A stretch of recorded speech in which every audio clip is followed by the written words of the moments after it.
शांति।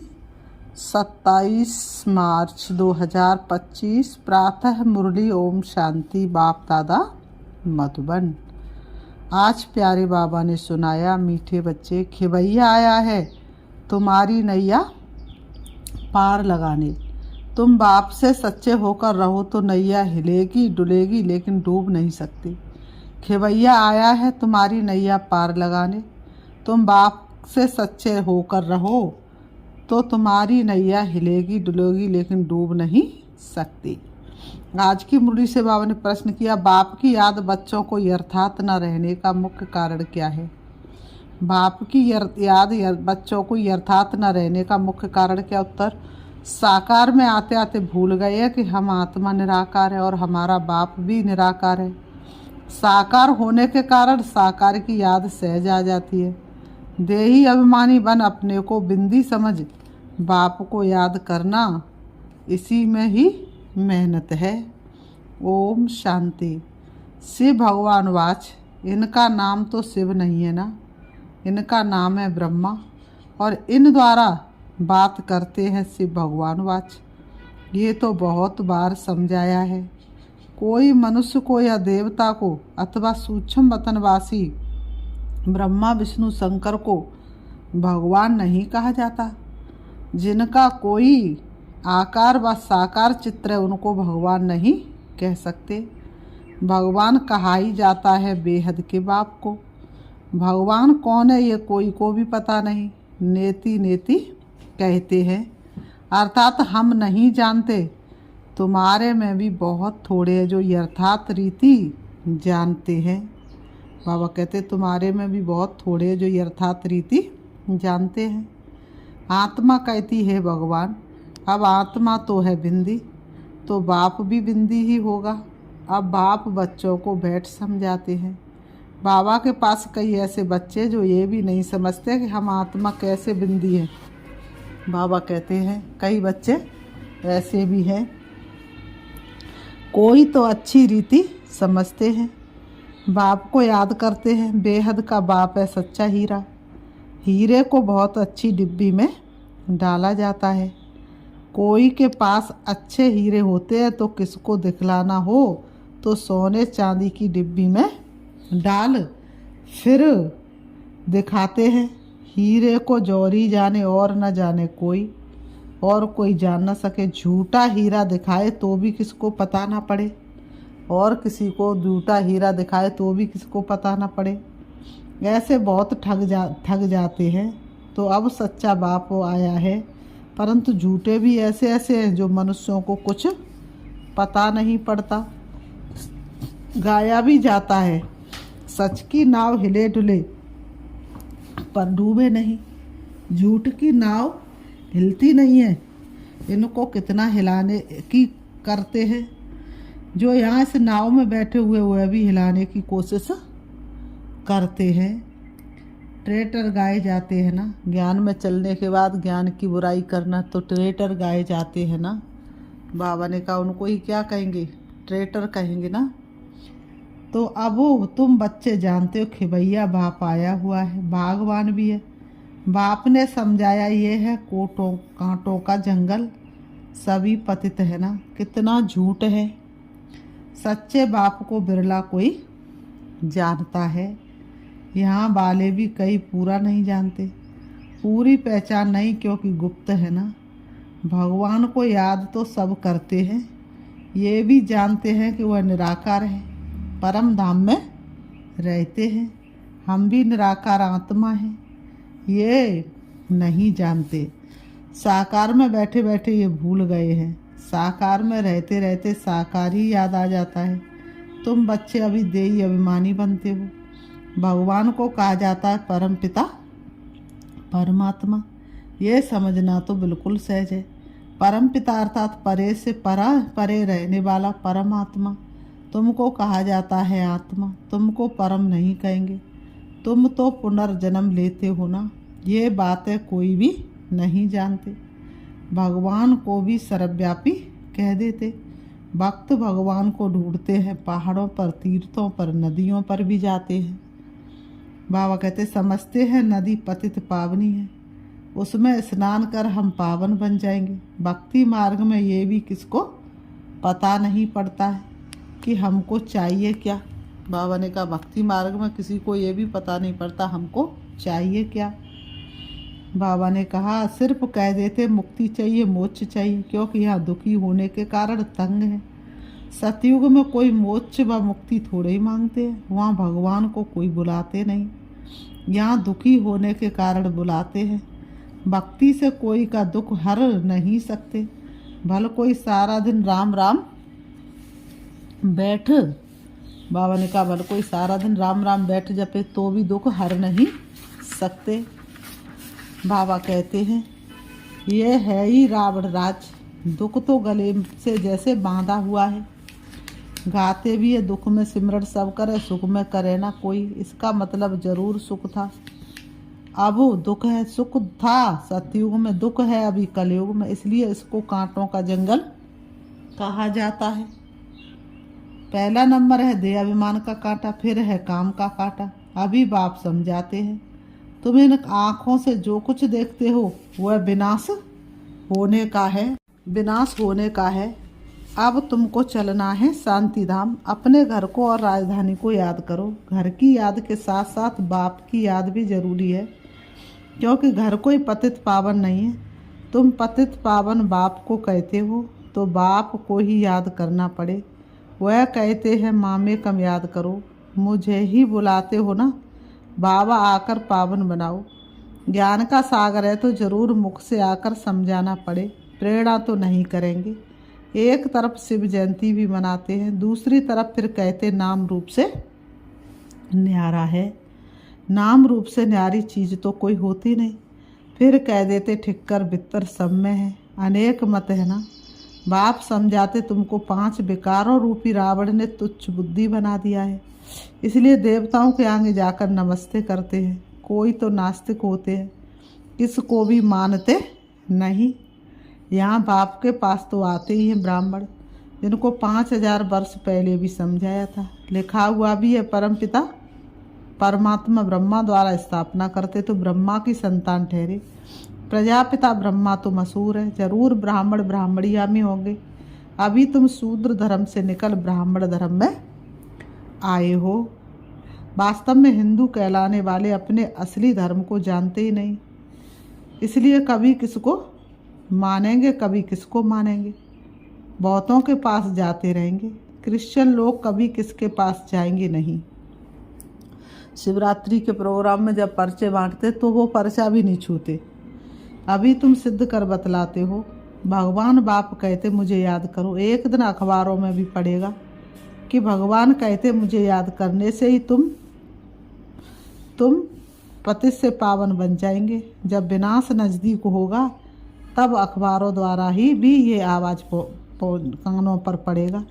अखबार में तो कहाँ कहाँ से समाचार आते हैं ना, अभी भी डाल सकते हो। भगवान वाच परम पिता परमात्मा शिव कहते मैं हूँ पतित पावन, मुझे याद करो तो तुम पावन बन जाएंगे।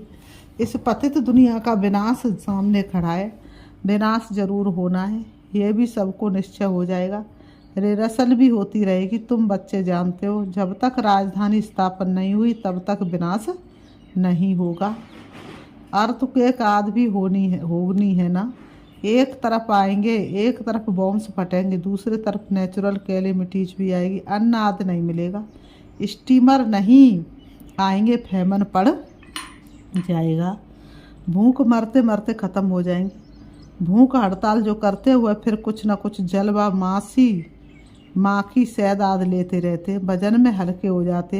ये तो बैठे बैठे अचानक अर्थक्वेक होगी, मर जाएंगे। विनाश तो जरूर होना है। साधु संत आदि ऐसे नहीं कहेंगे कि विनाश होना है इसलिए राम राम कहो। मनुष्य तो भगवान को ही नहीं जानते हैं, भगवान तो खुद ही अपने को जाने और न जाने कोई। उनका टाइम है आने का, जो फिर इस बूढ़े तन में आकर सारे सृष्टि के आदि मध्यंत का नॉलेज सुनाते हैं। तुम बच्चे जानते हो अभी वापस जाना है, इसमें तो खुश होना चाहिए। हम शांति धाम जाते हैं, मनुष्य शांति ही चाहते हैं। तो बाबा कहते हैं तो परंतु शांति कौन देवे, कहते हैं ना शांति देवा। अब देवों का देव तो एक ही ऊंचे ते ऊंच बाप है। वह कहते हैं मैं तुम सबको, बाबा कहते हैं, तो बाबा कहते जो फिर इस बूढ़े तन में आकर सारे सृष्टि के आदि मध्य अंत का नॉलेज सुनाते। तुम बच्चे जानते हो अभी वापिस जाना है, इसमें तो खुश होना चाहिए। हम शांति धाम जाते, मनुष्य शांति चाहते, परंतु शांति कौन देवे? कहते ना शांति देवा। अब देवों का देव तो एक ही ऊंचे ते ऊंच बाप है। वह कहते मैं तुमको पावन बनाकर ले जाऊंगा, एक को भी नहीं छोड़ूंगा। ड्रामा अनुसार सबको जाना ही है। गाया हुआ मच्छरों सदृश सब आत्माएं जाती हैं। ये भी जानते सतयुग में बहुत थोड़े मनुष्य होते हैं। अभी कलयुग अंत में कितने ढेर मनुष्य हैं, फिर थोड़े कैसे होंगे? अभी है संगम। तुम सतयुग में जाने के लिए पुरुषार्थ करते हो, जानते हो ये विनाश होगा। मच्छरों सदृश आत्मा जाएंगी, सारा झुंड चला जाएगा। सतयुग में बहुत थोड़े रहते हैं, सतयुग में बहुत थोड़े रहेंगे। बाप कहते कोई भी देहधारी को याद नहीं करो, देखते हुए हम नहीं देखते हैं। हम आत्माएं, हम अपने घर जाएंगे, खुशी से पुराना शरीर छोड़ देना है। अपने शांति धाम को याद करते रहेंगे तो अंत मतीसो गति हो जाएगी। एक बाप को याद करना है, इसमें ही मेहनत है। मेहनत बगैर ऊंच पद थोड़े मिलेगा। बाप आते ही है तुमको नर से नारायण बनाने के लिए। अब इस पुरानी दुनिया में कोई चैन नहीं है, चैन है ही शांति धाम और सुख धाम में। यहाँ तो घर घर में अशांति है, मारपीट है। बाप कहते अब इस छीछी दुनिया को भूलो। मीठे मीठे बच्चों में तुम्हारे लिए स्वर्ग की स्थापना करने आया हूँ। इस नरक में तुम पतित बन पड़े हो, अब स्वर्ग में चलना है। अब बाप को और स्वर्ग को याद करो तो अंत मतीसो गति हो जाएगी। सादी याद में भल जाओ, परंतु याद बाप को करो। नॉलेज सारी बुद्धि में रहनी चाहिए। भल घर में रहो, बच्चों आदि की संभाल करो, परंतु बुद्धि में याद रखो। बाबा का फरमान है मुझे याद करो, घर छोड़ना नहीं है। बाबा कहते मीठे बच्चे घर छोड़ना नहीं है, नहीं तो बच्चों की संभाल कौन करेगा? भक्त लोग घर में रहते हैं, गृहस्थ व्यवहार में रहते, फिर भी भक्त कहा जाता है, क्योंकि भक्ति करते हैं, घर बार संभालते हैं। विकार में जाते तो भी गुरु लोग उनको कहते श्री कृष्ण को याद करो तो उन जैसा बच्चा होगा। इन बातों में अब तुम बच्चों को नहीं जाना है, क्योंकि तुमको अब सतयुग में जाने की बातें सुनाई जाती हैं। जिसकी स्थापना हो रही है, वैकुंठ की स्थापना कोई श्री कृष्ण नहीं करते। श्री कृष्ण तो मालिक बना है, बाप से वर्षा लिया है। संगम के समय ही गीता का भगवान आते हैं। श्री गीता सुनाई बाप ने और बच्चे ने सुनी। सुनाई बाप ने और सुनी किसने? श्री कृष्ण बच्चे ने। भक्ति मार्ग में फिर बाप के बदले बच्चे का नाम डाल दिया है। बाप को भूल गए तो गीता भी खंडन हो गई है। वह खंडन की हुई गीता पढ़ने से क्या होगा? बाप तो राजयोग सिखला कर गए, इनसे श्री कृष्ण सतयुग का मालिक बना। भक्ति मार्ग में सत्यनारायण की कथा सुनने से कोई स्वर्ग का मालिक बनेगा क्या? ना कोई इस ख्यालात से सुनते हैं, उससे फायदा कुछ नहीं मिलता। साधु संत आदि अपने अपने मंत्र देते हैं, फोटो देते हैं, यहाँ वह कोई बात नहीं है। दूसरे सत्संगों में जाएंगे तो कहेंगे फलाने स्वामी की कथा है। किसकी कथा? वेदांत की कथा, गीता की कथा, भागवत की कथा। अभी तुम बच्चे जानते हो हमको पढ़ाने वाला कोई देदारी नहीं है, ना कोई शास्त्र आदि कुछ पढ़ा हुआ है।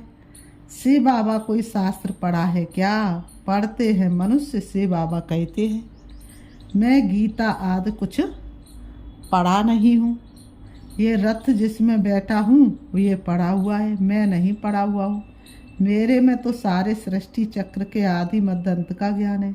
ये रोज गीता पढ़ता था, तोते मुआफिक कंठ कर लेते थे। जब बाप ने प्रवेश किया तो झट गीता छोड़ दी। शिव बाबा ने प्रवेश किया तो झट गीता छोड़ दी, क्योंकि बुद्धि में आ गया। ये तो शिव बाबा सुनाते हैं। बाबा ने कहा, बाप कहते मैं तुमको स्वर्ग की बादशाही देता हूँ, तो अपनी पुरानी दुनिया से ममत्व मिटा दो। सिर्फ मामे कम याद करो, ये मेहनत करनी है। सच्चे आशिक को घड़ी घड़ी माँ सुख की याद आनी चाहिए।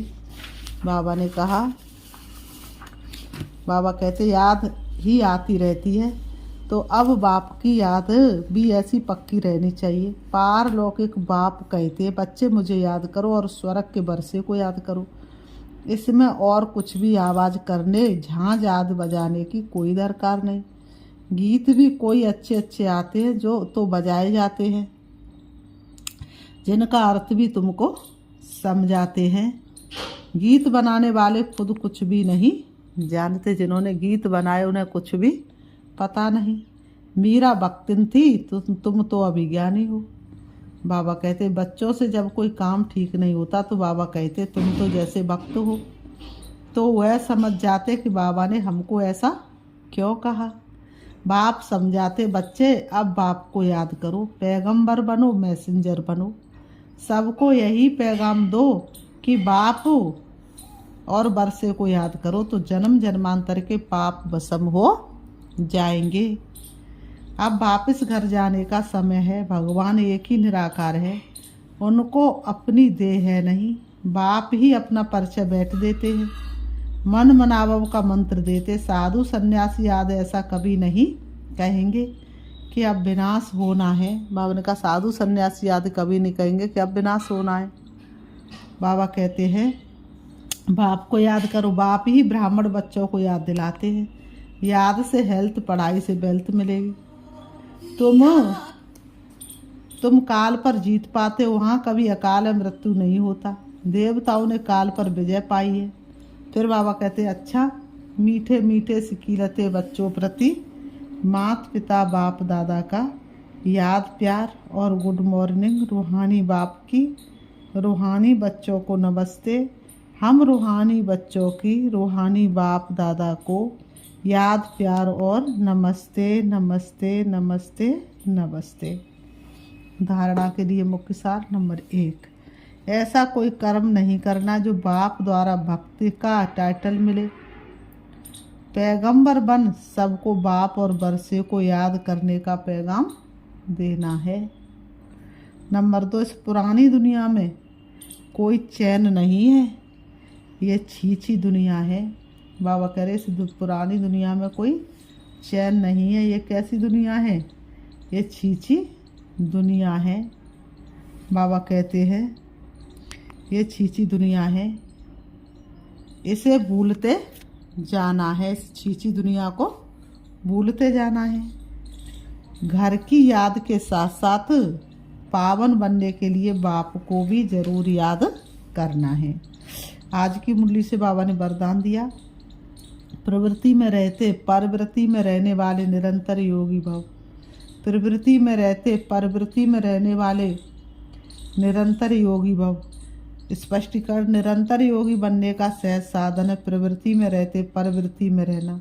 परवृत्ति अर्थात आत्मिक रूप, जो आत्मिक रूप में स्थित रहता है वह सदा न्यारा और बाप का प्यारा बन जाता है। कुछ भी करेगा लेकिन ये महसूस होगा जैसे काम नहीं किया है लेकिन खेल किया है। तो प्रवृत्ति में रहते आत्मिक रूप में रहने से सब खेल की तरह सहज अनुभव होगा, बंधन नहीं लगेगा। बाबा कहते सिर्फ स्नेह और सहयोग के साथ शक्ति की एडिशन करो तो हाई जंप लगा लेंगे। सिर्फ स्नेह और सहयोग के साथ शक्ति की एडिशन करो तो हाई जंप लगा लेंगे। आज की मुरली से स्लोगन है, बुद्धि की महीनता अथवा आत्मा का हल्कापन ही ब्राह्मण जीवन की पर्सनैलिटी है। बुद्धि की महीनता अथवा आत्मा का हल्कापन ही ब्राह्मण जीवन की पर्सनैलिटी है। अब व्यक्ति सारे सत्यता और सभ्यता रूपी कल्चर को अपनाओ।